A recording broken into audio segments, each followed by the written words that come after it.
Hello नमस्कार, स्वागत है आप सभी का। मेरा नाम है शेखर गुप्ता और आप देख रहे हैं फिजिक्स संकल्पना। और आज के वीडियो में करने वाले हैं बच्चों सदिशों का गुणन। इससे पहली वीडियो में हमने पढ़ा है सदिशों का वियोजन, उससे पहले हम पढ़ चुके हैं सदिशों का योग और सदिशों का घटाना। मतलब सदिशों को जोड़ना सीख चुके हैं, सदिशों को घटाना सीख चुके हैं, सदिशों को तोड़ना सीख चुके हैं। अब सीखेंगे हम सदिशों को गुणा करना। आज के वीडियो में बच्चों मैं आपको बताऊंगा कि जब एक सदिश में हम किसी संख्या से गुणा करते हैं तो क्या होता है, एक सदिश में जब एक अदिश से गुणा करेंगे तो क्या होगा, और उसके बाद हम शुरू करेंगे दो सदिशों का आपस में गुणनफल। ठीक है, तो बिना किसी देरी के शुरू करेंगे आज का वीडियो।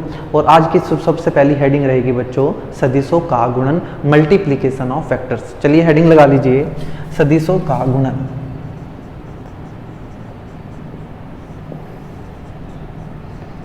इंग्लिश में लिख लेना multiplication of vectors, multiplication of vectors. बच्चों इसमें भी पहली हेडिंग हम बनाएंगे किसी सदिश में एक संख्या से गुणा, एक संख्या से गुणा। बहुत आसान सी चीज है, जल्दी जल्दी इसको खत्म करके आगे बढ़ेंगे। इसमें भी मैं अलग अलग बना लेता हूं। अगर कैसी संख्या हो, धनात्मक संख्या, धनात्मक संख्या से गुणा, धनात्मक संख्या से गुणा। बच्चों हमने कहा कि हमारे पास एक सदिश है, वो सदिश है a। आप सब जानते हैं सदिश के पास परिमाण होता है, सदिश के पास दिशा होती है। तो इस a के पास भी परिमाण होगा और इसके पास दिशा भी होगी। मैंने मान लिया कि मान लेते हैं इस सदिश का परिमाण कुछ है, कुछ भी, मैंने मान लिया इसका परिमाण 5 है। मैंने क्या किया, एक धनात्मक संख्या ली, कुछ भी हो सकती है, 1 2 3 4 5 1.2 1/2 कुछ भी लिख सकते हैं, कुछ भी, कोई दिक्कत नहीं। मैंने कहा इसमें मैंने 2 से गुणा किया। जैसे ही बच्चों मैंने 2 से इसमें गुणा किया तो हम ये देख रहे हैं कि ये सदिश ऐसा हो गया है। मतलब इस सदिश की लंबाई बढ़ गई। लंबाई बढ़ने का मतलब इस सदिश का परिमाण बढ़ गया है। फिर मैंने कहा कि मैंने इस सदिश में 1/2 से गुणा की। आपने देखा कि ये सदिश आधा हो गया और ये बना 1/2। ठीक है, मतलब हम ये समझ रहे हैं कि जब हम किसी सदिश में किसी संख्या से गुणा करते हैं, किसी धनात्मक संख्या से गुणा करते हैं तो उसका परिमाण बदल जाता है। कितना हो जाएगा, ये पहले a था, अब हमने इसमें 2 से गुणा की तो ये 2a हो गया। अगर मैं इसका परिमाण जब मैंने माना था 5 तो ये 5 गुणा 2 10 हो जाएगा। और जब मैंने 1/2 से गुणा की तो इसका परिमाण 2.5 हो जाएगा। मतलब जिस संख्या से हमने गुणा की परिमाण उतने ही गुना हो गया। अगर मैंने 2 से गुणा की तो ये 5 से 10 हो गया, मतलब 2 गुना हो गया। और जब 1/2 से गुणा की तो ये 5 का आधा हो गया, मतलब 0.5 हो गया। तो क्या लिखना है कि धनात्मक संख्या से गुणा करने पर परिमाण बदल जाता है, परिमाण बदल जाता है। कितना हो जाता है, उतने ही गुना हो जाता है, उतने ही गुना हो जाता है जिस संख्या से गुणा की है, जिस संख्या से गुणा की है। 5 से गुणा की तो 5 गुना हो जाएगा, 2 से गुणा की तो 2 गुना हो जाएगा, 1/2 से गुणा की तो 1/2 गुना हो जाएगा, मतलब आधा हो जाएगा। 1/4 से गुणा कर दो तो 1/4 हो जाएगा। बात यह है परिमाण बदल जाएगा। क्या बदल जाएगा, परिमाण। दूसरा, आप ये देख रहे हैं कि तीर की लंबाई बढ़ी है या घटी है, लेकिन दिशा नहीं बदली। क्या नहीं बदली, दिशा नहीं बदली। मतलब धनात्मक संख्या से किसी सदिश में गुणा करने पर उसकी दिशा परिवर्तित नहीं होती, उसकी दिशा परिवर्तित नहीं होती। ठीक है जी, क्या बात समझ आई कि कोई सदिश उठाओ, उसमें एक संख्या से गुणा कर दो। अगर संख्या धनात्मक है तो उसका परिमाण उतने ही गुना हो जाएगा जितने से हमने गुणा किया है, लेकिन दिशा नहीं बदलेगी। इसका मतलब यह है कि अगर हम किसी सदिश में संख्या से गुणा कर दें तो फिर भी हमें सदिश ही मिल रहा है, क्योंकि हम दिशा की बात कर रहे हैं, परिमाण की बात कर रहे हैं। तो क्या समझ आया कि अगर हम सदिश में किससे गुणा कर दें, किसी संख्या से गुणा कर दें तो फिर से हमें एक सदिश ही प्राप्त होता है।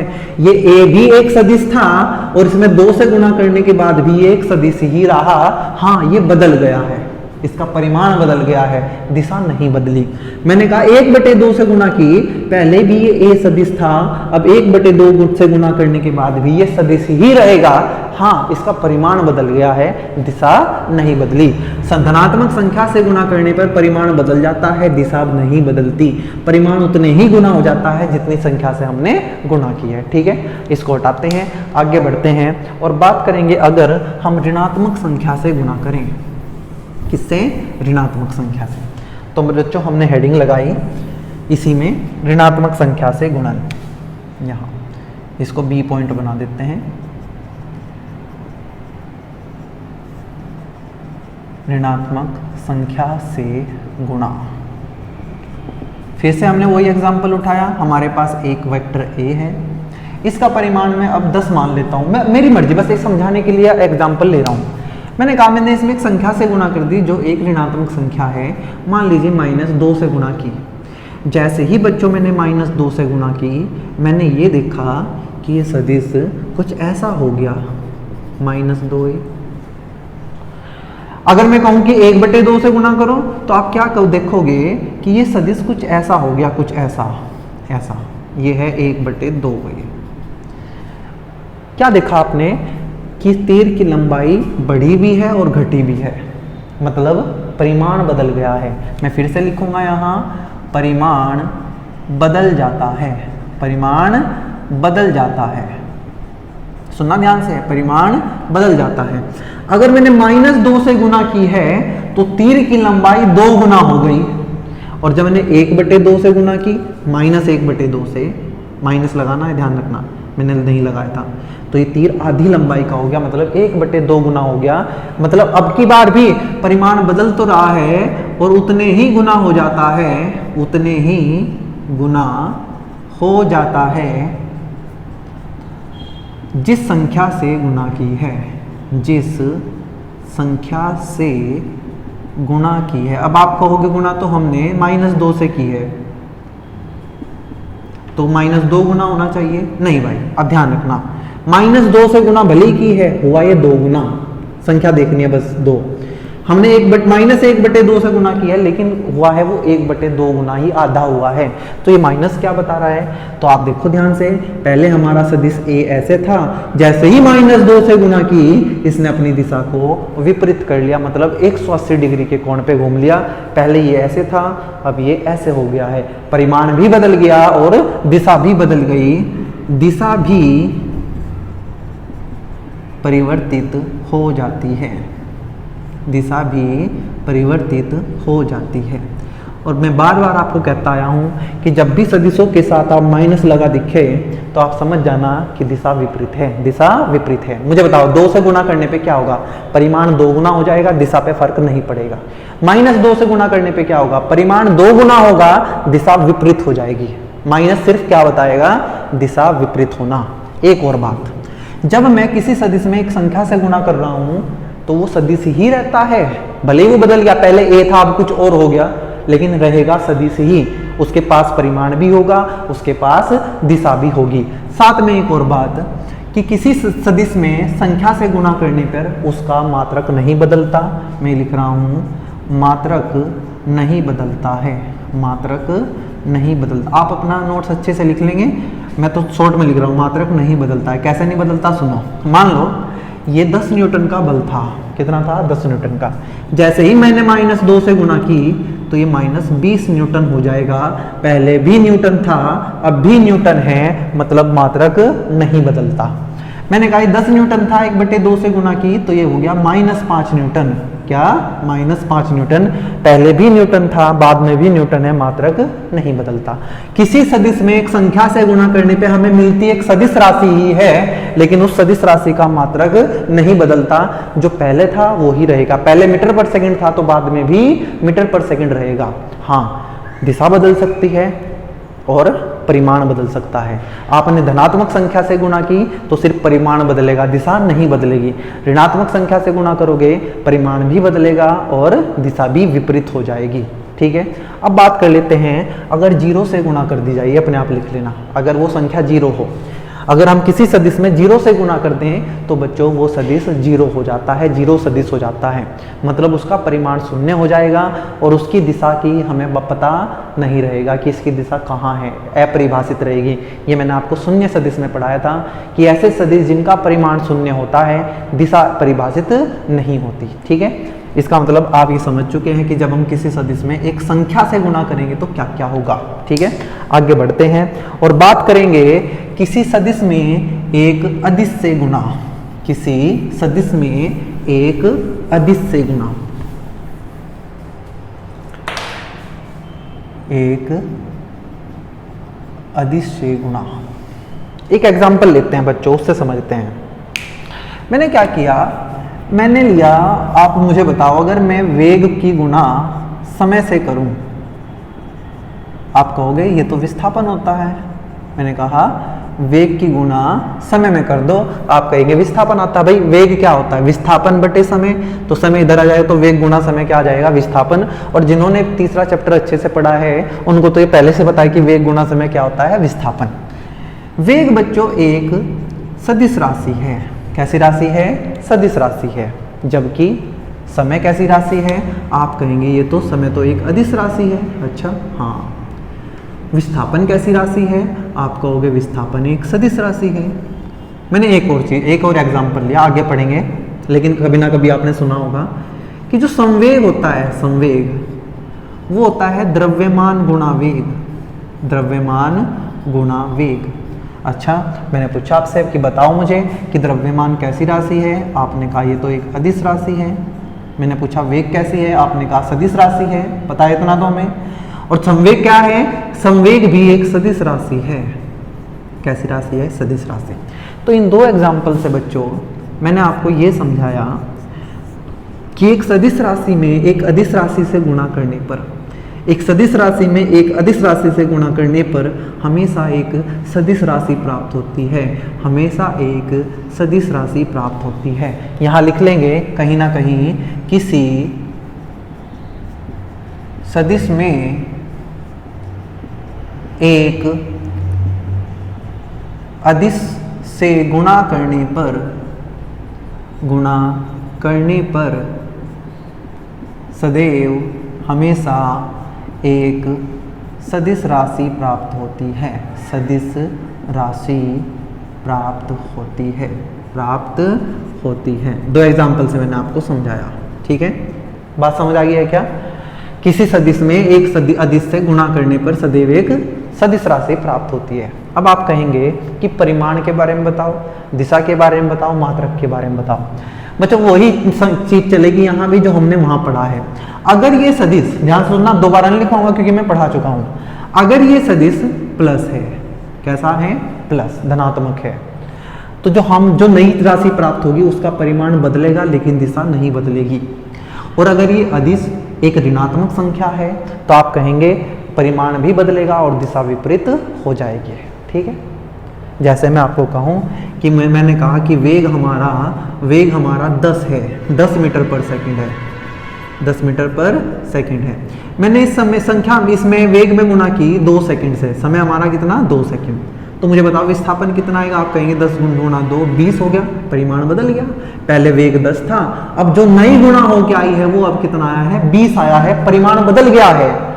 साथ में ये भी देखना कि पहले यहाँ का मात्रक मीटर पर सेकंड था, सेकंड से सेकंड जाएगा तो विस्थापन बचेगा मीटर, मतलब मात्रक भी बदल गया है। ध्यान से सुनो, जब किसी सदिश में एक अदिश से गुणा करते हैं तो हमें हमेशा एक सदिश राशि प्राप्त होती है और उस सदिश राशि का जो नई सदिश राशि है उसका मात्रक कुछ और आएगा, मतलब मात्रक बदल जाएगा, मात्रक परिवर्तित हो जाता है, मात्रक परिवर्तित हो जाता है।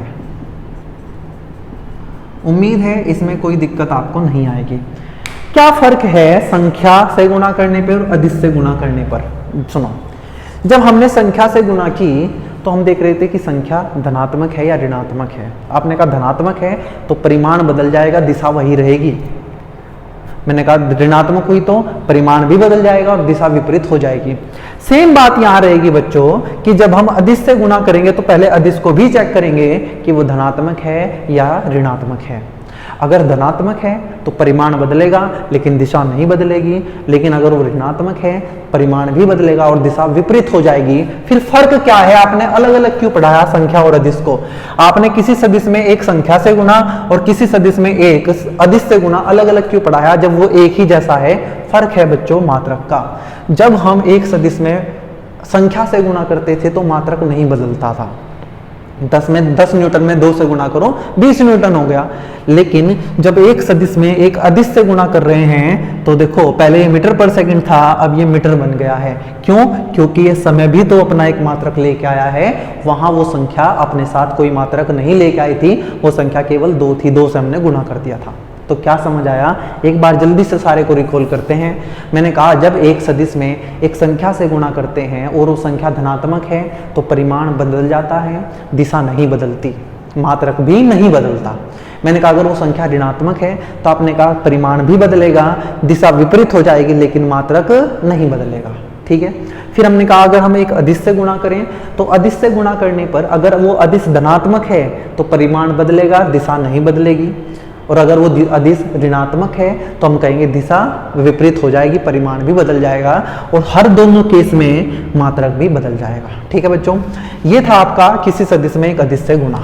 लेकिन अब सुनो, अगर 2 सदिशों की गुणा करने लगे, अब तक तो हमें एक सदिश में एक संख्या से गुणा कर दी, एक सदिश में हमने एक अदिश से गुणा कर दी, ये तो हमने पढ़ लिया।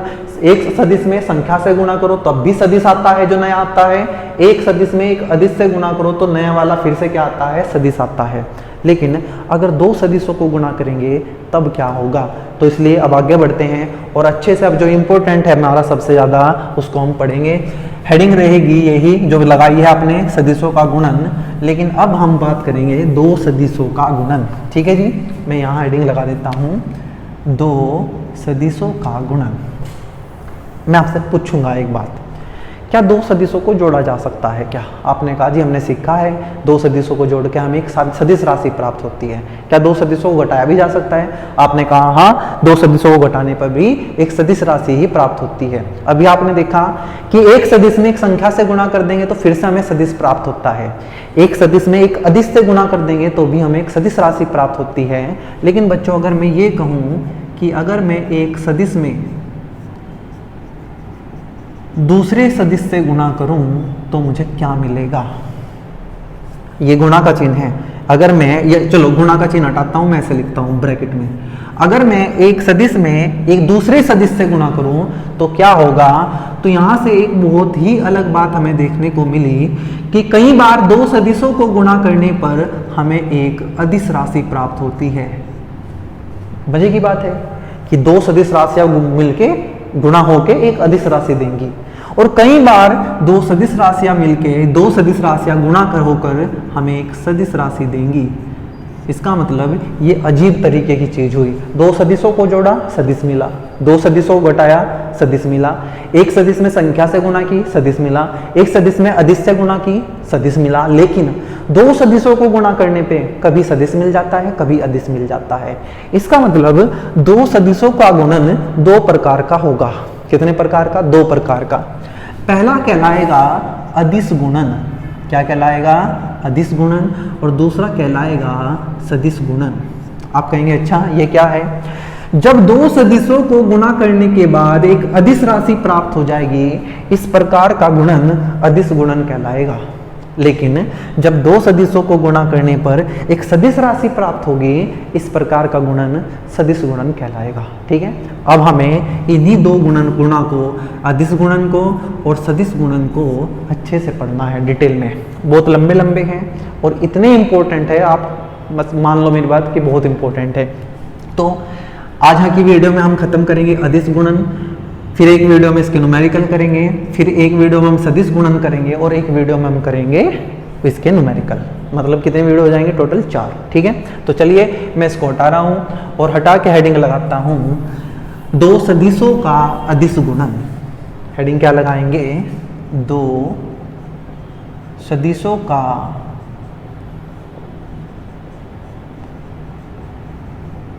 अदिश गुणन। इंग्लिश में जरूर लिखेंगे इसको।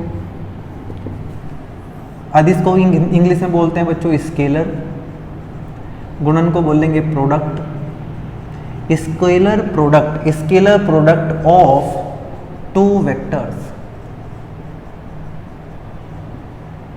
जब दो सदिशों को गुणा करके एक अदिश राशि प्राप्त हो जाएगी तो हम कहेंगे कि ये अदिश गुणन है। लिख देता हूं मैं, एक बार आप भी लिख लेंगे। यदि दो सदिश राशियों को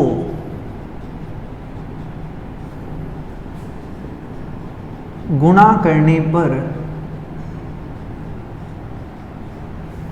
एक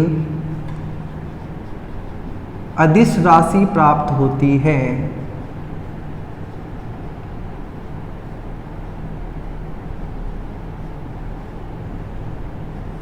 यदि दो सदिश राशियों को गुणा करने पर एक अदिश राशि प्राप्त होती है तो इस प्रकार का गुणन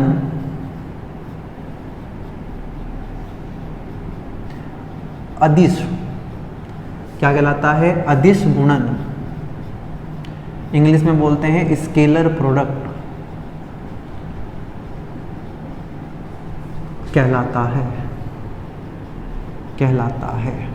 ठीक है, परिभाषा मैंने आपको लिखवा ली, आप इसको नोट करेंगे और आगे सीखते हैं। अब मान लिया बच्चों हमें दो सदिशों की गुणा करनी है, उनमें से हमने माना कि हमारे पास एक सदिश ए है। ठीक है, अच्छा जी, मैंने कहा दूसरा सदिश बी है। मैंने सदिश ए और सदिश बी के दोनों के पूंछ मिला दी, पैर मिला दिए और ये कहा कि इनके बीच का जो कोण है वो थीटा है। ध्यान ये देंगे बच्चों, मैंने आपको दो सदिशों के बीच का कोण निकालना बताया है। या तो दोनों सदिशों के पैर मिले हों या दोनों सदिशों के सिर मिले हों, तब हम कहेंगे कि उनके बीच का कोण थीटा है। ठीक है, और कोण हमेशा मापते हैं एंटी क्लॉकवाइज डायरेक्शन में। घड़ी के सुइयों के चलने की विपरीत दिशाओं में, घड़ी की सुइयां ऐसे चलती हैं तो हम कोण हमेशा ऐसे मापते हैं एंटी क्लॉकवाइज डायरेक्शन में, मतलब हमने थीटा एंटी क्लॉकवाइज डायरेक्शन में मापा है। तो बच्चों क्या होता है कि जब मैं a को b से गुणा करूंगा, ध्यान से सुनना, सदिश a को b से गुणा करूंगा तो ये एक सदिश राशि है, ये एक अदिश राशि है। इनको गुणा करने के बाद मुझे मिलेगी एक अदिश राशि। क्या मिलेगी? अदिश राशि। हमने कहा इस अदिश राशि को नाम दे देते हैं c। क्या देते हैं? c, क्योंकि ये एक अदिश राशि है, इसके ऊपर हम वेक्टर नहीं लगाएंगे।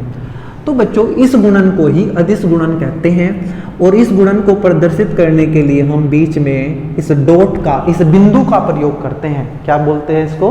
बिंदु या डॉट। इसलिए इस अदिश गुणन को एक नाम और दिया गया बिंदु गुणन।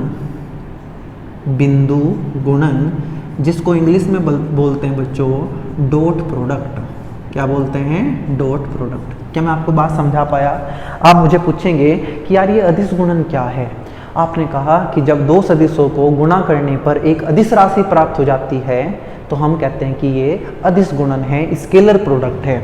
जैसे आप हमेशा बचपन में, मैं अब अगर 3 गुणा 4 कहूँ तो हमेशा ऐसे लिखोगे, मतलब ये गुणा को प्रदर्शित करने का तरीका है। इसी तरीके से बच्चों अदिश गुणन को, किसको? अदिश गुणन को प्रदर्शित करने का तरीका है कि ये इनके बीच में बिंदु लगा देंगे हम। इसलिए इस अदिश गुणन को हम क्या भी बोलते हैं? बिंदु गुणन या डॉट प्रोडक्ट बोलते हैं। जैसे ही आप ये बिंदु लगा देखेंगे दो सदिशों के बीच, हमेशा नहीं, दो सदिश होने चाहिए, उनके बीच जैसे ही आप ये बिंदु देखोगे आप कहोगे अरे ये तो ए और बी का बिंदु गुणन है, ये तो ए और बी का अदिश गुणन है, मतलब ए और बी को गुणा करने पर हमें एक अदिश राशि प्राप्त होगी। कैसे प्राप्त होगी? अदिश राशि। अगर मैं इसको यहाँ से हटा दूं और यहाँ C लिख दूं और आपसे पूछूं ये A कैसी राशि है, तो आप एकदम से मुझे कहेंगे कि भैया ये तो कैसी राशि है? सदिश राशि है। मैंने कहा अच्छा ये कैसी राशि है? B। आप कहेंगे B भी सदिश राशि है, लेकिन ये जो A डॉट B आया है, कौन? A dot B। ध्यान से सुनना, A डॉट B ये कैसी राशि है? आपने कहा ये अदिश राशि है जी। कैसी राशि है? अदिश राशि।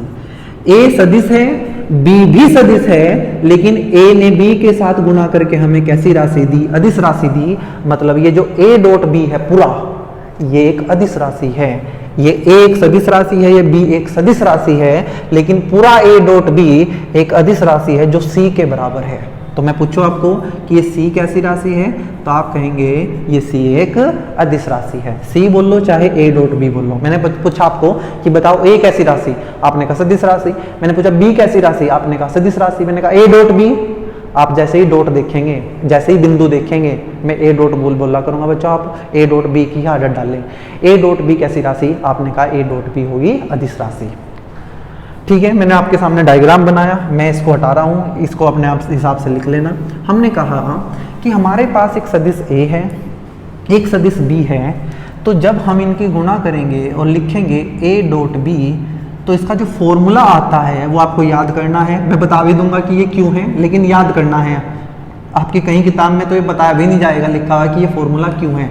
तो इसका फॉर्मूला आता है बच्चों A का परिमाण, B का परिमाण और साथ में आता है कोस थीटा। ठीक है, इसको आप याद करेंगे कि A डॉट B क्या होता है, A का परिमाण गुना B का परिमाण गुना कोस थीटा। जल्दी से एक बार और दोहराएंगे, A डॉट B क्या है, A का परिमाण गुना B का परिमाण गुना कोस थीटा। या कई बार हम इसको सीधा ये लिखते हैं A dot B A B cos theta, A B cos theta.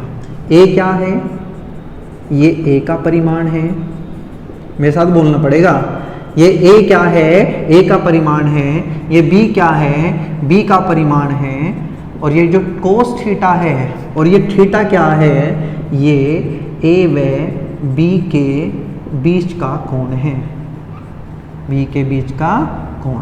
तो आपकी किताबों में ना परिभाषा ऐसे लिख के देते हैं, BA बेकार सी परिभाषा, कोई फायदा तो है नहीं उसको लिखवाने का, मैं आप बस समझा देता हूँ कि दो सदिशों का, आप खुद लिख ले, मैं बोल रहा हूँ, मैं नहीं लिखूंगा, आप लिखेंगे। दो सदिशों का अदिश गुणन, ये कैसा गुणन है, अदिश गुणन। जहां डॉट लगा दिख जाए समझ जाना अदिश गुणन।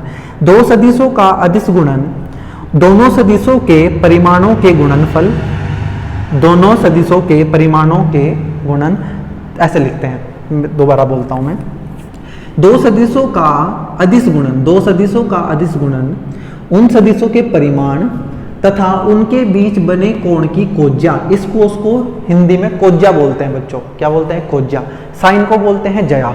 मैं लिखवा ही देता हूं, कभी तुम फिर ये कहो कि क्या है। ठीक है, मैं लिखवा देता हूं उसको।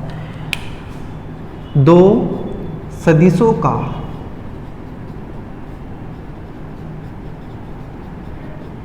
अदिश गुणन, दो सदिश कौन है, A और B है, और डॉट लगते ही आपने पहचाना अदिश गुणन। दो सदिशों का अदिश गुणन, दोनों सदिशों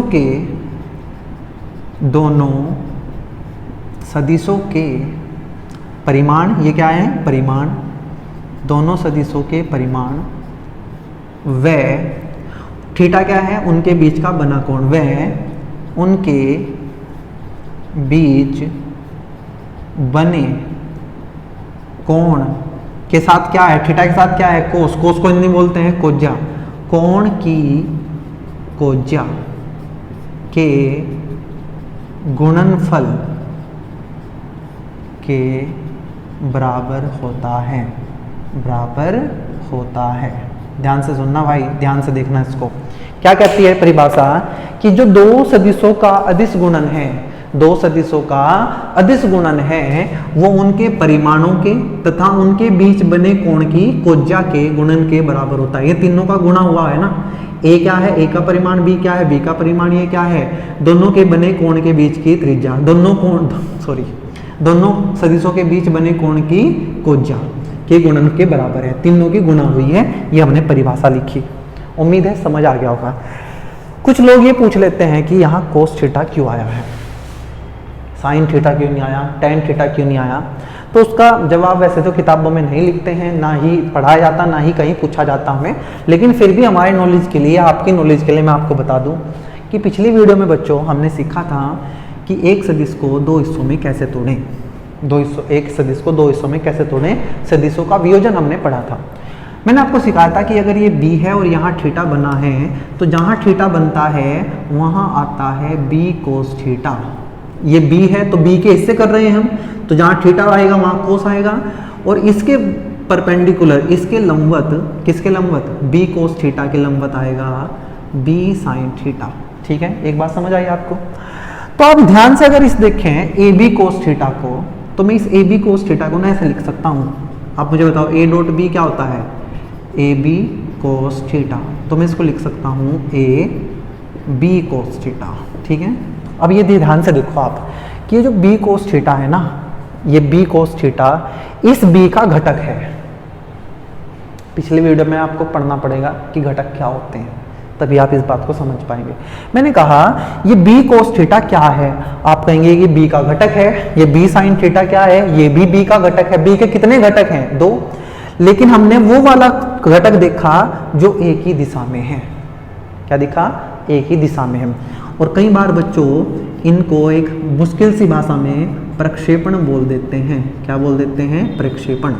क्या बोलेंगे कि ये जो बी कोस थीटा है ना, ये बी का प्रक्षेपण है। घटक ना बोल के क्या बोल देते हैं, प्रक्षेपण। ये जो बी कोस थीटा है ना, ये बी का प्रक्षेपण है एक ही दिशा में। ये जो बी कोस थीटा है ये क्या है, बी का, बी वेक्टर का, बी वेक्टर का प्रक्षेपण। क्या है, प्रक्षेपण। एक ही दिशा में, एक ही दिशा में, एक ही दिशा में। या प्रक्षेपण की संज्ञा की जगह क्या लिखो, घटक लिखो, जो हमने आप तक पढ़ा है। तो मैं ये भी कह सकता हूं, सुनना ध्यान से, कि जो दो सदिशों का अदिश गुणन है वो क्या है, एक सदिश का परिमाण तथा दूसरे सदिश का पहले सदिश की दिशा में प्रक्षेपण का गुणन है। लिखने की जरूरत नहीं है, समझने की जरूरत है। मैं ये कह रहा हूं कि इस बी के 2 हिस्से करो। पहला हिस्सा बी कोस थीटा, दूसरा हिस्सा बी साइन थीटा। यहां लिखा है ए बी कोस थीटा। आपने कहा जो बी कोस थीटा है, कौन है, बी कोस थीटा, ये तो बी का वो हिस्सा है जो एक ही दिशा में है।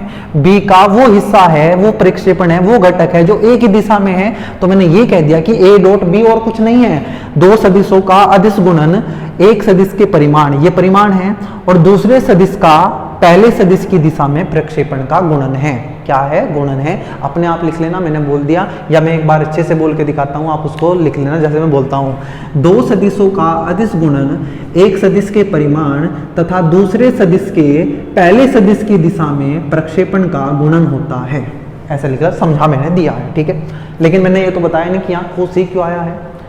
तो बच्चों जब ये बनाया गया ना सदिश का अदिश गुणन, और आगे हम पढ़ेंगे सदिश गुणन, तो पहले मैं सिर्फ अदिश गुणन की बात कर लेता हूँ। तो हमें ये जो अदिश गुणन है ना, ये हमें ये बताता है कि कोई एक सदिश दूसरे सदिश के कितना समांतर है। ध्यान से सुनना, ये कहीं किताब में लिखा मिलेगा, हमारी जो है कहीं अच्छी जगह पढ़ोगे तब पता चलेगा। हमें ये बताता है ये अदिश गुणन कि ये ए बी के कितना समांतर है। अभी तो समांतर नहीं है, लेकिन अगर ये थीटा कम होता जाएगा तो ये बी ए के उतना ही समांतर होता जाएगा।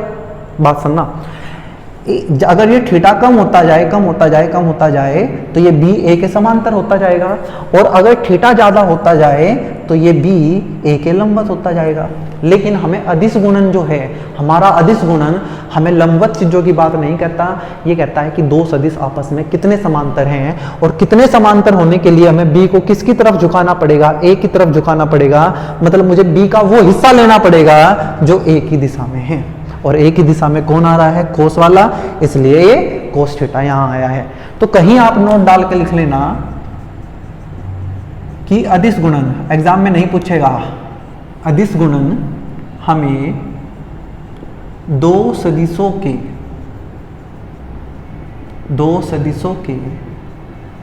बारे में यह बताता है कि वे दो सदिश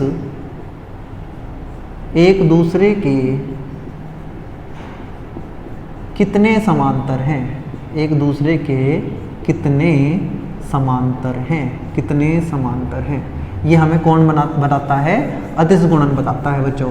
और समांतर होने के लिए दोनों सदिशों को लगभग पास, दोनों को ऐसा आना पड़ेगा, पास आना पड़ेगा, और पास वाला घटक कौन है, बी कोस थीटा। कुछ लोग आपको ये बता देंगे कि जो अदिश गुणन है वो इस वजह से आ रहा है क्योंकि हमें बी का प्रक्षेपण लेना है एक ही दिशा में।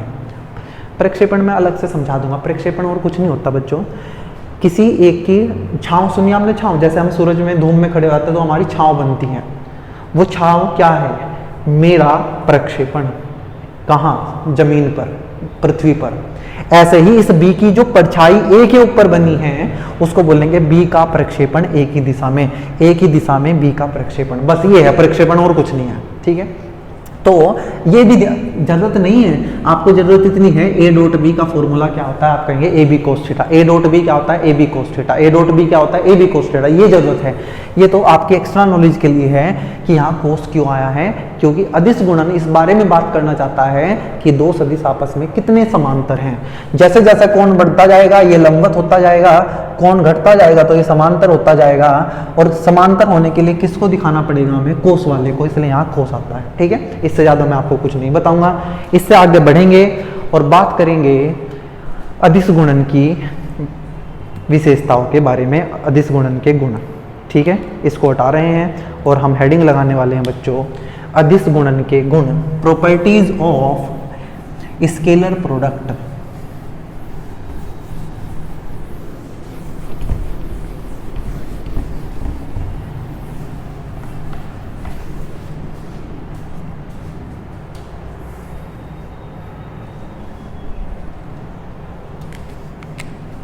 हेडिंग लगाइए, अदिश गुणन के गुण। इंग्लिश में लिखेंगे प्रॉपर्टीज ऑफ स्केलर प्रोडक्ट। ठीक है, समझते हैं बच्चों। सबसे पहले मुझे बताओ, यहाँ लिख लेता हूँ मैं एक साइड में, ये मैं बता चुका हूँ, ये हमारे पास सदिश ए है, ये हमारे पास सदिश बी है, दोनों की पूंछ मिली है, दोनों के बीच का कोण कितना है थीटा। तो मैंने पूछा आपसे कि बताओ ए डॉट बी कितना, आपने एकदम से बोला ए बी कोस थीटा, रट लेंगे रट, ए डॉट बी क्या होता है ए बी कोस थीटा। ए क्या है, इस ए का परिमाण है, बी क्या है, इस बी का परिमाण है, थीटा क्या है, ए और बी के बीच का कोण, थीटा क्या है ए और बी के बीच का कोण। ठीक है जी, गुणों की बात करते हैं, विशेषताओं की बात करते हैं, प्रॉपर्टीज की बात करते हैं कि इनकी क्या क्या प्रॉपर्टीज हैं। पहली प्रॉपर्टीज है बच्चों कि जो ए डॉट बी होता है, ध्यान से सुनना, वो हमेशा बराबर होगा बी डॉट ए के। आप चाहे ए डॉट बी लिखो चाहे बी डॉट ए लिखो, कोई फर्क नहीं पड़ता, दोनों बराबर हैं।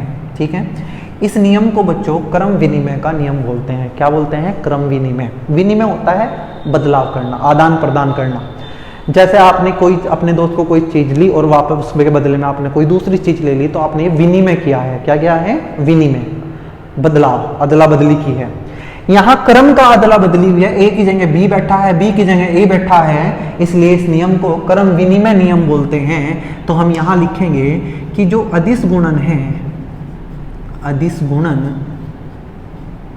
क्रम विनिमय नियम का पालन करता है, क्रम विनिमय नियम का पालन करता है। ठीक है जी, अभी याद करेंगे, बाद में समझाऊंगा क्यों, अभी नहीं समझा रहा हूं, पहले प्रॉपर्टीज लिखेंगे हम सारी। ए डॉट बी लिखो चाहे बी डॉट ए लिखो, कोई दिक्कत नहीं है। ठीक है, दूसरा गुण होता है बच्चों कि ये जो, अगर मैं ऐसे लिखूं A dot B plus C, तो ये हमेशा बराबर होगा A dot B plus A dot C. ठीक है, ये इतना इंपॉर्टेंट नहीं है, ये बहुत इंपॉर्टेंट है। हाँ, मैथ्स में बहुत जरूरत पड़ती है, जिनके पास गणित होगा वो क्लास 12 में जाके पढ़ेंगे सदिश, वहां जरूरत पड़ेगी। इस नियम को बच्चों वितरण नियम बोलते हैं। क्या बोलते हैं, वितरण नियम। सुनना ध्यान से, मैंने कहा ए की गुणा बी प्लस सी में की, ए की गुणा बी प्लस सी में की, तो आप चाहे ऐसा कर लो कि पहले ए की गुणा बी में कर लो, फिर ए की गुणा सी में कर लो और फिर जोड़ दो, तब भी कोई दिक्कत नहीं है। इस नियम को वितरण नियम बोलते हैं। और लिखेंगे कि जो अदिश गुणन है, अदिश गुणन है, यह वितरण नियम का पालन करता है, योग का वितरण नियम। अच्छे से लिखेंगे, यहाँ प्लस हो रहा ना, तो प्लस पे ही तो वितरण हो रहा है। पहले ए को बी के साथ गुणा किया, फिर ए को सी के साथ गुणा किया, उनका जोड़ किया है, इसलिए लिखेंगे अदिश गुणन योग के वितरण नियम का पालन करता है, वितरण नियम का पालन करता है। ठीक है जी, अच्छा, वितरण से समझे, हमने ए को वितरित कर दिया, हमने ए को बांट दिया। वितरण करने का मतलब बांटना, चीजों को बांटना। मैंने कहा ए को, ले भाई बी तू भी ए को ले भाई सी तू भी ए को ले। देखो बी के साथ भी ए है, सी के साथ भी एक है और बीच में ही प्लस है, इसलिए इसको बोलते हैं योग का वितरण नियम। क्या बोलते हैं? योग का वितरण नियम। तीसरी प्रॉपर्टी पढ़ते हैं बच्चों। अब जो ये प्रॉपर्टी शुरू होंगी वे ध्यान से सुनना। अगर मैं आपको कहूं कि मैं ए की गुना ए में ही करना चाहता हूं, मैं ए का डॉट ए के साथ ही करना चाहता हूं, तो क्या होगा? पहले इसको मैं समझाता हूं, फिर हम इसको याद करेंगे। अगर मैं ए का डॉट ए के साथ ही करूं तो मुझे बताओ ए डॉट बी क्या है? आप कहोगे ए डॉट बी, तो ए बी कोस थीटा है। मैं यहां लिख लेता हूं, ए डॉट बी क्या है?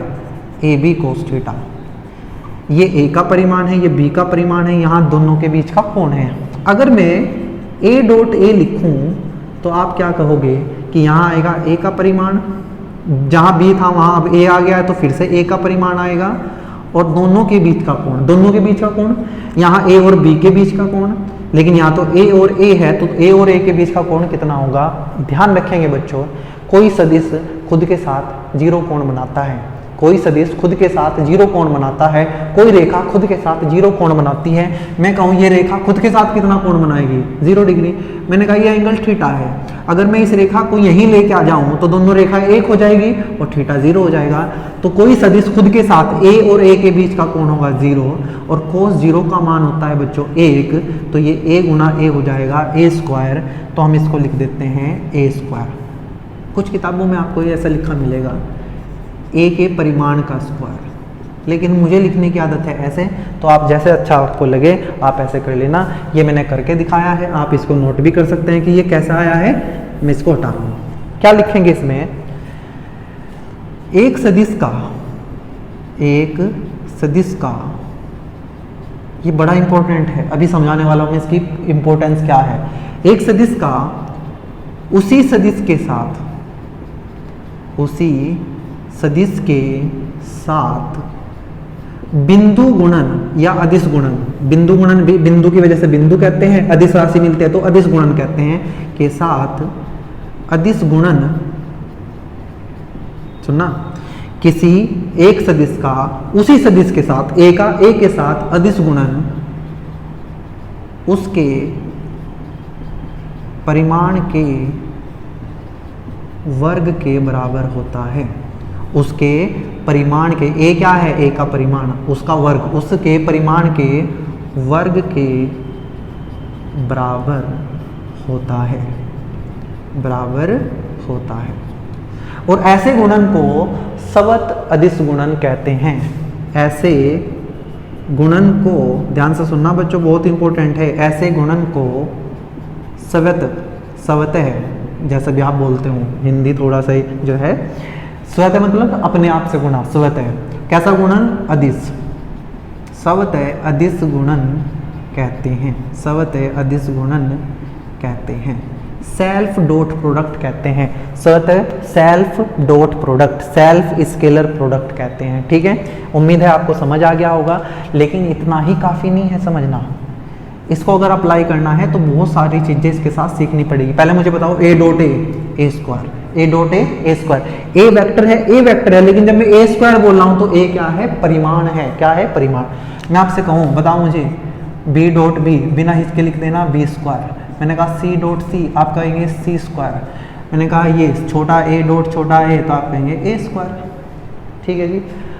अगर मैं आपको ये कहूँ कि ये b का परिमाण का स्क्वायर है और ये c के परिमाण का स्क्वायर है, तो आपको तो कोई दिक्कत नहीं होगी भाई। आप कहेंगे दिक्कत कैसी है? मतलब पता है एक ही चीज़ तो है। लेकिन अब मैं आपसे पूछूंगा,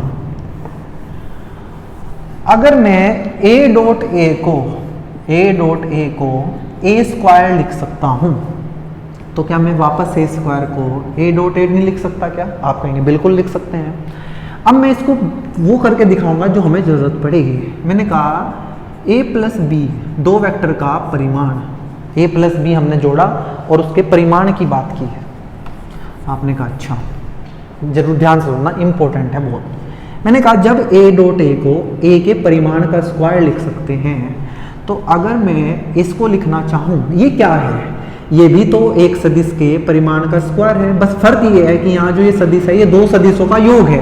यहाँ ये अकेला सदिश था, यहाँ ये दो सदिशों का योग है, लेकिन बात तो एक ही है, अब भी तो सदिश का परिमाण ही है। जब मैं इसको a डॉट ए लिख सकता हूँ, तो क्या मैं इसको a plus B dot A plus B नहीं लिख सकता क्या? ध्यान से बताना, उल्टा करके देखते हैं जो सीखा हमने। अगर मैं a डॉट ए को a के परिमाण का स्क्वायर लिख सकता हूं, तो क्या मैं a के परिमाण के स्क्वायर को a डॉट ए नहीं लिख सकता क्या? आपने कहा बिल्कुल लिख सकते हैं। तो इसी तरीके से क्या हम a प्लस बी के परिमाण के वर्ग को a plus B dot A plus B नहीं लिख सकते क्या? आप कहेंगे बिल्कुल लिख सकते हैं, और हमें ये समझ भी आ गया। मैं कभी आपसे कहूँ x प्लस वाई का परिमाण निकाल लो, एक तो आपने सीखा है वहाँ जब हमने सीखा था कि X square plus Y square plus 2xy cos theta, ये तो हमने सीखा ही है। लेकिन अब आप ये भी कर सकते हैं कि आप खुद इसका स्क्वायर कर लें और इसको ऐसे लिख लें x plus Y dot X plus Y, और जब आप इसको सोल्व कर लें बाद में इस स्क्वायर को हटाने के लिए अंडर रूट कर लें। जब हम इसके न्यूमेरिकल करेंगे तो और अच्छे से समझ आएगा।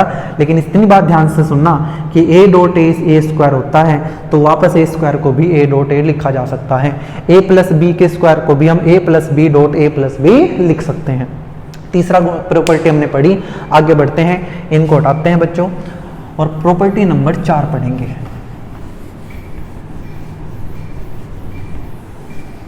ठीक है जी, प्रॉपर्टी नंबर 4 क्या कहती है सुनना। ये कहता है कि अगर a डॉट बी किया जाए, क्या किया जाए? a डॉट बी, और a b के लंबवत है, a b के लंबवत है, मतलब a और b के बीच का कोण 90 डिग्री है, थीटा कितना है? 90 डिग्री। तब a डॉट बी कितना होगा? आपने कहा a डॉट बी का फॉर्मूला होता है ए बी कोस थीटा, और जैसे ही हमने थीटा को 90 रखा तो कोस 90 का मान होता है 0, तो मुझे पता चला a डॉट बी कितना होता है? 0। कितना होता है? a डॉट बी कितना होता है? 0। कब? जब a और b दोनों एक दूसरे के लंबवत हों। क्या समझ आई बात? बहुत ही ज़्यादा इंपॉर्टेंट प्रॉपर्टी, आपको पता चलेगा कि कितना इंपॉर्टेंट है जब आगे बढ़ेंगे हम। इसका मतलब ये है कि दो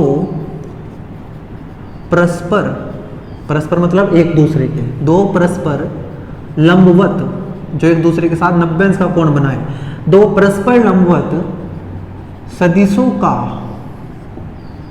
अदिश गुणन शून्य होता है, शून्य होता है, शून्य होता है।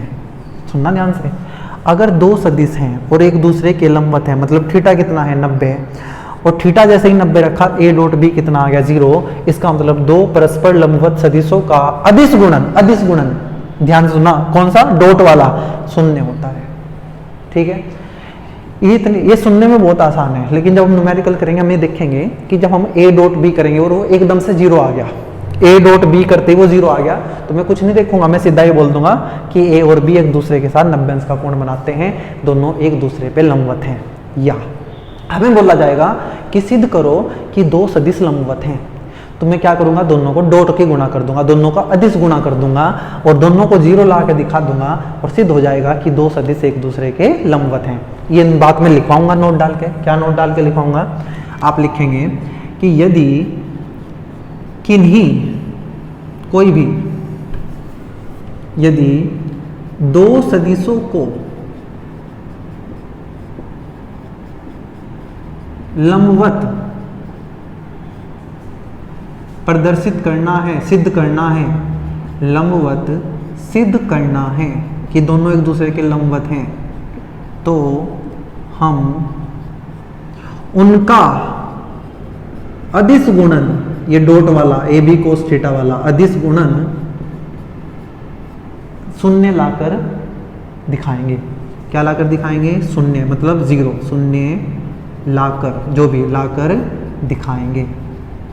ये मैं अपनी भाषा में लिख रहा हूँ बच्चों, आप अपने आप लिख लेना। ये हमें नोट डाल कर लिखना है कि अगर दो सदिश एक दूसरे के लंबवत हैं, ये तो हमने प्रूव किया है, अगर दो सदिश एक दूसरे के लंबवत हैं, थीटा 90 है, तो उनका ए डॉट बी कितना आ रहा है 0, मतलब दो परस्पर लंबवत सदिशों का अदिश गुणनफल 0 होता है। लेकिन इंपॉर्टेंट बात यह है कि हमें अगर दो सदिशों को लंबवत सिद्ध करना है तो हम ये सिद्ध करेंगे कि उनका डॉट प्रोडक्ट, उनका बिंदु गुणन, उनका अदिश गुणन 0 है। ठीक है, जब हम करेंगे तब और ज्यादा समझ आएगा। ये थी प्रॉपर्टी नंबर 4। अब बात करते हैं प्रॉपर्टी नंबर 5 की।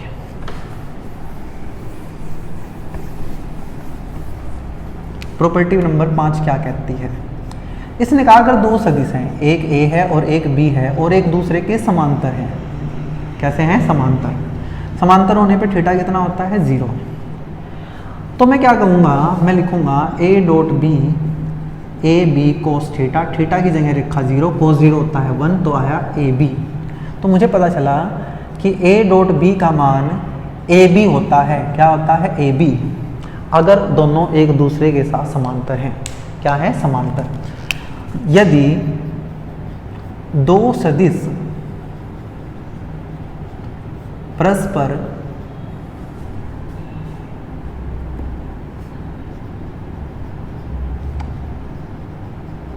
समांतर हैं, यदि दो सदिश परस्पर समांतर हैं तो उनका अदिश गुणन किसके बराबर होता है? देखो ये ए क्या है, इसका परिमाण, बी क्या है, बी का परिमाण, दोनों के परिमाण के गुणनफल के बराबर होता है। यदि दो सदिश परस्पर समांतर हैं तो उनका अदिश गुणन उनके परिमाणों ए और बी के परिमाणों के गुणनफल के बराबर होता है। गुणनफल के बराबर होता है, बराबर होता है। ये इतनी ज़्यादा इंपॉर्टेंट नहीं है, लेकिन बताना था तो बता दिया। भाई समांतर होने पे थीटा कितना? 0, कोस 0 कितना? 1, कोस 0 1 हो गया तो बचा ए बी। ए बी क्या है? ए का परिमाण, बी क्या है? बी का परिमाण। तो दोनों के परिमाणों के गुणनफल के बराबर है कौन? A dot B. ये प्रॉपर्टी नंबर 5 है बच्चों। आगे बढ़ते हैं प्रॉपर्टी नंबर 6 पे। अब बात करेंगे हम लंब कोणीय एकांक सदिशों की। लंब कोणीय एकांक सदिश। भूल तो नहीं गए आप कि लंब कोणीय एकांक सदिश क्या होते हैं? मैंने आपको बताया था कि जो एक्स अक्ष है, वाई अक्ष है, जेड अक्ष है, उनकी तीनों की दिशा बताने के लिए हमने 3 अलग से वेक्टर बनाए, आई कैप, जे कैप, के कैप। इनको ही लंब कोणीय एकांक सदिश कहते हैं। क्या बोलते हैं? लंब कोणीय एकांक सदिश कहते हैं। मैंने कहा ये एक्स अक्ष है, ये वाई अक्ष है, ये जेड अक्ष है। ये दिशा बताएगा आई कैप, इसकी दिशा बताएगा जे कैप और इसकी दिशा बताएगा के कैप। ये एक दूसरे के लंबवत होते हैं तो इनके लिए इनको बोलते हैं लंब कोणीय। खुद एकांक सदिश हैं तो लंब कोणीय एकांक सदिश। मेरा काम है अब आपसे पूछना कि मुझे बताओ आई कैप डॉट आई कैप कितना होगा। मैंने आपसे पूछा कि जे कैप डॉट जे कैप कितना होगा। मैंने आपसे पूछा के कैप डॉट के कैप कितना होगा। और जैसे ही मैंने आपके सामने लिखा, आपने वीडियो को रोका और इसको करने की कोशिश की। आपने देखा, क्या ये हुआ आपसे? बताओ हुआ है क्या? चलो मैं समझाता हूँ, कोशिश करना। आपने कहा जब ए डॉट बी था, ए डॉट बी, भाई ए डॉट बी का फॉर्मूला दिमाग में रखेंगे तो यहाँ आता था ए का परिमाण, बी का परिमाण और दोनों के बीच के कोण की कोज्या, मतलब कोस थीटा। आपने कहा फिर इसका मतलब यहाँ तो आई का परिमाण आएगा, यहाँ भी आई का परिमाण आएगा, फिर उनके बीच के कोण की कोज्या आएगी। आई का परिमाण होता है, ऐसे लिख दूँ, फिर आएगा आई का परिमाण, फिर आएगा दोनों के बीच का कोण, आई और आई के बीच का कोण। अरे अभी तो बताया है कोई सदिश खुद के साथ 0 कोण बनाता है, तो आई आई के साथ कितना कोण बनाएगा? 0। ये दोनों एकांक सदिश हैं। एकांक सदिशों का परिमाण 1 होता है। इसका परिमाण 1, इसका परिमाण 1, कोस 0 कितना होता है? 1। तो आपने कहा 1 गुणा 1 गुणा 1, ये आया 1। मतलब जो हमारा आई डॉट आई होता है उसका मान होता है 1। ऐसे ही जे डॉट जे क्या होगा? जे का परिमाण, फिर जे का परिमाण और यहाँ कोस, दोनों के बीच का कोण कितना? 0। जे अपने साथ, ये जे अपने साथ कितना कोण बनाएगा? 0। ये इसका परिमाण 1, जे का परिमाण 1, कोस 0 का मान 1, फिर से कितना? 1। इसी तरीके से ये के का परिमाण, k का परिमाण, दोनों के बीच का कोण 0 तो cos 0, यह आ जाएगा 1 गुणा 1 गुणा 1 मतलब 1। क्या याद रखना है? याद रखना है i डॉट i 1 होता है, j डॉट j 1 होता है, k डॉट k 1 होता है। i की i के साथ डॉट करेंगे 1 होगा अदिश गुणन, j का j के साथ करेंगे 1 होगा अदिश गुणन, k का k के साथ अदिश गुणन करेंगे तो 1, या सीधा याद करो रटो i dot i 1 j dot j 1 k dot k 1। ठीक है, अब आपने कहा अच्छा आपने i का i के साथ तो बता दिया, j का j के साथ बता दिया, k का k के साथ बता दिया, 1 होता है। i का j के साथ कितना होगा ये आपने बताया नहीं, हमने कहा चलो इसको भी कर लेते हैं। इसको मैं यहाँ से हटा के अब शॉर्ट में लिख रहा हूँ कि i डॉट i 1 होता है, j डॉट j 1 होता है और k डॉट k 1 होता है। लेकिन मैंने आपसे पूछा कि बताओ i डॉट k कितना होगा या k डॉट j कितना होगा। i के बाद k आता है, k के बाद j आता है, और j डॉट i कितना होगा। अब आप पूछेंगे k डॉट i, तो भी आपको पढ़ा गया है a डॉट b लिखो चाहे b डॉट a लिखो, ऐसे ही चाहे i डॉट k लिखो चाहे k डॉट i लिखो, बात एक ही है। k डॉट j लिखो चाहे j डॉट k लिखो, बात एक ही होती है। j डॉट i लिखो चाहे i डॉट j लिखो, एक ही बात है। आपने कहा यहाँ आएगा i का परिमाण, यहाँ आएगा k का परिमाण, और यहाँ आएगा दोनों के बीच के कोण की कोज्या, i और k के बीच का कोण, i और k के बीच का कोण। अच्छा i के बाद तो j आता है यार, क्या कर रहा हूँ मैं, i j k, मैं ABCD भूल गया, i j k k i। ठीक है, समझ ही गए होंगे, ये गलती होगी मुझसे। मैंने कहा i का परिमाण i, j का परिमाण j, और दोनों के बीच का कोण i और j। i है x अक्ष, j है y अक्ष, x और y के बीच का कोण होता है 90। और जैसे ही मैंने कोस 90 लिखा, आपने कहा कोस 90 तो 0 होता है, ये 1 है, 1 गुणा 1 गुणा 0 कितना आ गया 0। तो मैं कह सकता हूँ कि i डॉट j 0 होगा, इसी तरीके से j डॉट k 0 होगा, और इसी तरीके से k डॉट i 0 होगा। तो यहाँ से याद रखने वाली बात ये है, अपना अपने के साथ गुणा करने पे 1 आएगा, दूसरे के साथ गुणा करने पे 0 आएगा, लेकिन कौन सी गुणा? अदिश गुणा। i dot i 1, j dot j 1, k dot k 1, बाकी सब 0, i dot j 0, j dot k 0, k dot i कुछ भी बोल लूँ मैं 0 बोलना है, लेकिन i dot i 1, j dot j 1, k dot k 1। ठीक है, और लास्ट प्रॉपर्टी पे पढ़ते हैं बच्चों। अच्छा ठीक है, प्रॉपर्टी नंबर 7, प्रॉपर्टी नंबर 7। बच्चों मेरे पास दो सदिश हैं, एक सदिश a है और एक सदिश b है। मैंने आपको कभी ना कभी जब इतना हम सदिश पढ़ रहे हैं, मैंने आपको ये सिखाया होगा कि एक सदिश को ऐसे लिखा जा सकता है ax i cap, ay j cap और az k कैप। पिछली वीडियो में मैंने आपको सिखाया था कि एक सदिश के दो घटक कर सकते हैं, इस b के दो घटक कर सकता हूँ, एक b cos थीटा एक b sin थीटा। यहाँ 3 घटक लिखे हैं ax ay az, मतलब एक सदिश के 3 हिस्से, ये त्रिविमीय है। हमने कल सीखा था एक समतल में 2 ही हो सकते थे, यह है त्रिविमीय, मतलब एक सदिश के 3 घटक होते हैं, 3 हिस्से, एक x अक्ष की दिशा में, एक y अक्ष की दिशा में, एक z अक्ष की दिशा में। x अक्ष की दिशा में दिशा कौन बता रहा है? i कैप, y अक्ष में दिशा बता रहा है j कैप, z अक्ष में दिशा बता रहा है k कैप। ऐसे ही इस b के भी 3 घटक होंगे, bx i cap, by j cap और bz k कैप। ठीक है जी, कुछ नहीं है, एक सदिश है उसके 3 घटक, एक सदिश उसके 3 घटक, एक x अक्ष में, एक y अक्ष में, एक z अक्ष में। b अक्ष में पूछूं तो b का घटक है x अक्ष में, by b का घटक है y अक्ष में, bz b का घटक है z अक्ष में। ठीक है, मैंने कहा अब मुझे बताओ a डॉट b क्या होगा अगर दो सदिश ऐसे दिए हैं। आपने कहा कोई मुश्किल नहीं है, मैं हम करके देखते हैं। a का मान रखा ax i cap, ay j cap, az k cap. यहाँ लिखा b के लिखे हैं ना, bx i cap, by j cap, bz k cap. जैसे ही आपने दिखा, आपने कहा कि अब हमें इनकी गुणा करनी है।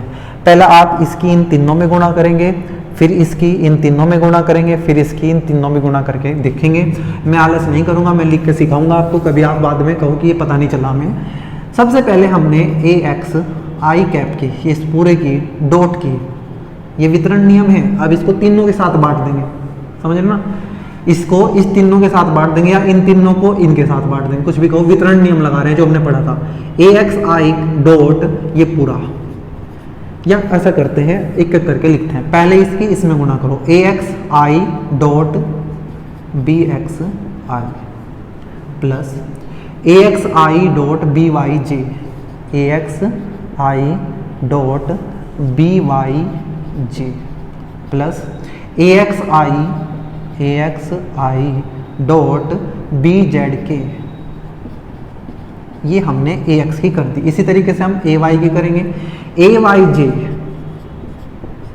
Dot b x i cap plus a y j cap dot b y j cap plus a y j cap dot b z k cap, इसका हो गया। अब करेंगे ए जेड के की इन तीनों में, ए Z k cap dot b x i cap plus A Z k cap dot b y j cap plus A Z k cap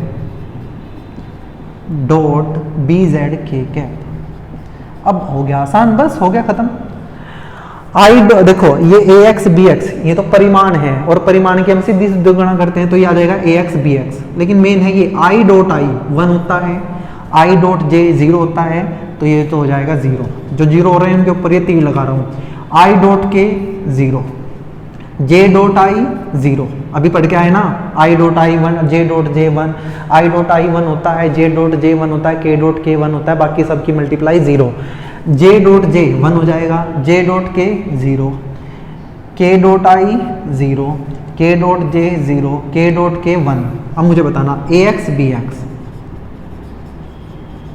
I dot i कितना हो गया 1, 1 को लिखने की जरूरत नहीं है, a y b y j dot j 1, a z b z k dot k 1, तो इसका मतलब ये आंसर आ गया हमारा। अब मैं सारे को हटाऊंगा और आपको आसान तरीके से लिखना सिखाऊंगा, आपको एग्जाम में ऐसे भी नहीं करना है, ये तो मैंने सिखाने के लिए किया है। मैंने कहा अगर मुझे ए डॉट बी करना है ना तो कुछ नहीं करना, आई को आई के साथ, जे को जे के साथ, के को के के साथ, बाकी को भूल जाओ क्योंकि बाकी सब 0 होते हैं। आई डॉट आई 1 तो बचा ए एक्स बी एक्स, क्या बचा a x b x, j dot j 1 बचा a y b y, a y b y, k dot k 1 बचा a z b z, a z b z, बस ये इसका answer है। इतना बड़ा खोल के दिखाने का था कि आया कैसे, ये शॉर्ट में लिखना, ऐसे आपको एग्जाम में करना। इसको आपकी बुक में ऐसा लिखा मिलेगा कि दो सदिशों का अदिश गुणनफल, लिख देता हूं मैं भी लिख देता हूं, दो सदिशों का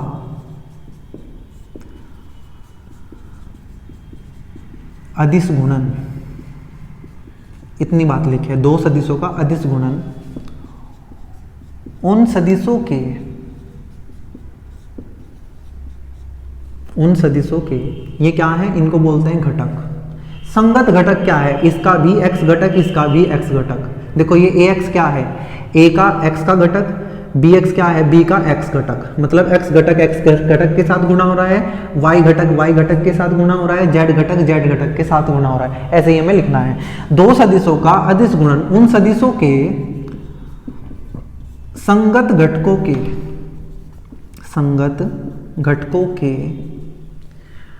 गुणनफल फिर बाद में क्या है योगफल, संगत घटकों के गुणनफल के योग के बराबर होता है। ये तो बस नोट्स के लिए है, समझना तो जो था वो समझ चुके हैं आप कि ऐसे करना है, योग के बराबर होता है। ठीक है जी, यहाँ हमारी हो जाती है प्रॉपर्टीज पूरी। एक क्वेश्चन में बस यहाँ से करके आपको दिखाता हूँ कि ऐसे कैसे करना है। मान लीजिए आपको ए सदिश दे दिया 3i cap minus 2j cap plus 5k cap, और एक सदिश दे दिया b i cap plus 2j cap minus 3k cap, और आपसे पूछा कि बताओ a डॉट b कितना। तो ऐसे नहीं करना जैसे हमने किया था अभी खोल के, ऐसे करना है। आई का आई के साथ गुणा, जे का जे के साथ गुणा, के का के साथ, और किसी का नहीं। यहाँ 3 है, यहाँ 1 है, 3 गुणा 1 3। आप कहोगे आई डॉट आई कहाँ गया, 1 हो गया। -2 की गुणा +2 में -4, +5 की गुणा -3 में -15, -15 -4 -19 +3 -16 इसका आंसर आ गया। ऐसा आपको करना है, बहुत सारे सवाल हमें ऐसे देखने को मिलेंगे। जाते जाते लास्ट में एक चीज याद रखना कि जब भी आपको ऐसे दो सदिश दिए हों ऐसे, और आपको उनके बीच का कोण निकालना पड़े, तो आप हमेशा यही फॉर्मूला यूज करेंगे, a डॉट बी बराबर AB cos थीटा। a दे के रखेगा, b दे के रखेगा, a का परिमाण हम निकाल लेंगे, b का परिमाण हम निकाल लेंगे, और हम उनके बीच का कोण भी निकाल देंगे। लिख लेना कहीं कि यदि दो सदिश ऐसे दिए हुए हों और उनके बीच कोण निकालने को बोला जाए तो हम हमेशा अदिश गुणन का प्रयोग करेंगे। ठीक है बच्चों, आज के वीडियो में हमने खत्म कर लिया है अदिश गुणन। अगले वीडियो में हम इससे जुड़े हुए अच्छे अच्छे क्वेश्चन करेंगे और फिर हमारा पूरा हो जाएगा अदिश गुणन, फिर हम पढ़ेंगे सदिश गुणन। ठीक है, तो आज के वीडियो में इतना ही रखेंगे बच्चों, आप पढ़ते रहें। धन्यवाद।